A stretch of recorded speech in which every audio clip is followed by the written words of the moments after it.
நமச்சிவாய வாழ்க, நாதன் தாழ் வாழ்க, இமைப்பொழுதும் என்னெஞ்சில் நீங்காதான் தாழ்வாழ்க, கோகழியாண்ட குருமனிதன் தாழ்வாழ்க, ஆகமம் ஆகி நின்ற அன்னிப்பான் தாழ்வாழ்க.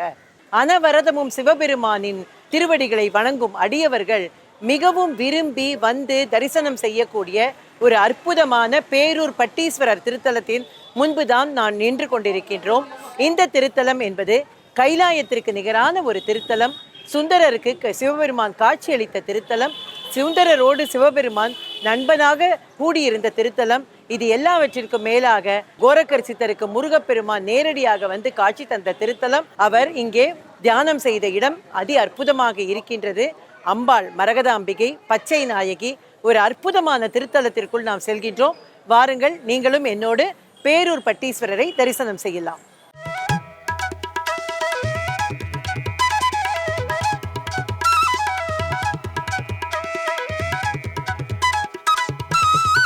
போத்தி ஸ்வர்ணமஹால் வழங்கும் கல்யாண மாலை சிறப்பு பிரார்த்தனை திருத்தலங்கள்.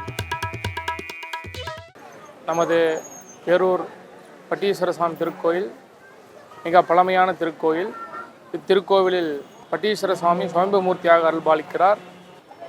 அதாவது கைலாயத்தில் பிரம்மா வந்து படைத்தல் தொழில் பண்ணுறாரு.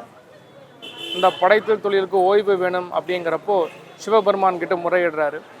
அப்போது காமதேனு கிட்ட இந்த படைத்தல் தொழில் ஒப்படைக்கிறாரு. அப்போ காமதேனு கைலாயத்தில் தபஸ் பண்ணிட்டு இருக்கிறப்போ காமதேனு தவம் பண்ணினா சிவபெருமான் கண் முன்னாடியே மறந்தியான். அப்போ நாரதர் என்ன சொல்கிறாராம், அங்கே வந்து இல்லைம்மா, இந்த கைலாயத்தை விட சிறப்பு வாய்ந்த தட்சிண கைலாயம்னு ஒன்று இருக்குது, நீ அங்கே போய் தவம் பண்ணு அப்படின்ன உடனே காமதேனு தேடிட்டு இந்த ஊருக்கு வந்துடுறாளாம். காமதேனுடைய அந்த கன்று பட்டி அப்படின்னு பேர்.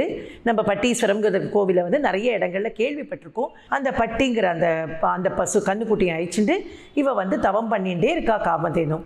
அப்படி தவம் பண்ணிகிட்டே இருக்கிற பொழுது இந்த பட்டிங்கிற இந்த பசு வந்து ஒரு நாளைக்கு என்ன பண்ணிடுது, ஒரு புற்று இருந்துதான். அந்த புற்று வந்து இருக்கே அப்படின்னு சொல்லிட்டு அந்த குழம்பால் அது தள்ளின உடனே அந்த சிவபெருமானுடைய உச்சியில் வந்து குழம்பினுடைய சுவடு பட்டு விடுறதான். உடனே காமதேனு நடுங்கி போய் வந்த உடனே சிவபெருமான் சொல்கிறாராம், இல்லை எப்படி உமாதேவியாருடைய வளைக்கரங்கள் வந்து என் மார்பில் தழும்பாக இருக்கோ அது மாதிரி என்னுடைய சிரசில் இந்த குழம்பினுடைய தழும்போடையே நான் இருக்கேன். அது வந்து மனைவி, இது குழந்தை, அவ்வளோதானே, இதனால ஒரு பிரச்சனையும் இல்லை, இதுதானே நமக்கு சந்தோஷம் அப்படின்னு சிவபெருமான் ஆசீர்வாதம் கூறி வரமெல்லாம் அருளி காமதேனுவுக்கு வந்து மிகப்பெரிய அருளாட்சியை வழங்குகின்றாராம். ஆனால் அங்கேயும் என்ன சொல்கிறார் அப்படின்னாக்க, இது மோட்சத்திற்கான திருத்தலம். இங்கே வந்து பிறப்பதற்கான அந்த பாக்கியத்தை கொடுப்பதற்கு, அந்த உரிமையை உனக்கு கொடுப்பதற்கு என்னால் இங்கே முடியாது. நீ அதற்கு பட்டீஸ்வரத்துக்கு போ. இங்கே உனக்கு நீ ஒரு அழகாக நீ இத்தனை நாள் பூஜை பண்ணதுனால உனக்கு ஆனந்த தாண்டவ காட்சியை உனக்கு காண்பிக்கிறேன் அப்படின்னு சிவபெருமான் சொல்லிட்டாராம். இப்படியாக உருவானது தான் இந்த பட்டீஸ்வரம் திருக்கோவில். இந்த கோவில் வந்து காசிக்கு நிகரான ஸ்தலம். அதாவது இந்த கோவிலில் 5 அதிசயங்கள் இருக்குது. இரவா பனை, பிறவா புளிர்கின்ற மரங்கள் இருக்குது. காஞ்சிமா நதி அப்படிங்கிற நொய்யலாறு இருக்குது. புனிதமான நொய்யலாத்துல இறந்த புறங்களுடைய அஸ்தியை கரைச்சோன்னா சுண்ணாம்பு கல்லாக மாறிடுறது. அதே மாதிரி இங்கே இறந்த புறங்களுக்கு மறுபிறவி கிடையாது. இந்த குறிப்பிட்ட ஏரியாக்குள்ளே இறந்த புறங்களுடைய ஜீவனுக்கு, ஜீவாத்மாவுக்கு மோட்சம் கொடுக்குறாரு இங்கே ஈஸ்வரன். அதே மாதிரி இங்கே குறிப்பிட்ட இதே மாதிரி இந்த ஏரியாக்குள்ளே பசுமாடுகள் போகிற சாணம் வந்து கெட்டு போகாது. இந்த மாதிரி இந்த 5 அதிசயங்கள் நடைபெற்று கொண்டு இருக்கிறது அப்படியே இருக்குது. 16ஆம் நூற்றாண்டில் அழகாத்திரி நாயக்கர் வந்து கனக சபையை அமைக்கிறாரு. அந்த கனக சபையில் நடராஜ பெருமான், சிவகாம சுந்தரி, கோமுனி, பட்டிமுனி அப்படின்னு என்கின்ற மாற்றுப்பேருடைய, அதாவது பிரம்மாவும் விஷ்ணுவும் முனிவராக மாறி இங்கே தபஸ் பண்ணுறாங்க. இப்போ தபஸ் பண்ணுறப்போ இந்த இடத்துல நடராஜ பெருமான் வந்து ஆனந்த தாண்டவ காட்சியளிக்கிறார். ரொம்ப விசேஷமான இடம்.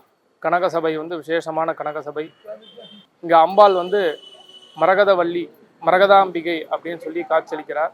அம்பாள் கையில் வந்து இங்கே வந்து நாற்று வச்சுருப்பா. அது ரொம்ப விசேஷம். சுவாமி அம்பாலும் சேர்ந்து இங்கே ஆனி மாதம் நாட்டு நடவு போகிறாங்க. சுவாமி அம்பாலும் மலர் மல்லி வேடத்தில் நாட்டு நடவு போகிறாங்க. அது ரொம்ப விசேஷம்.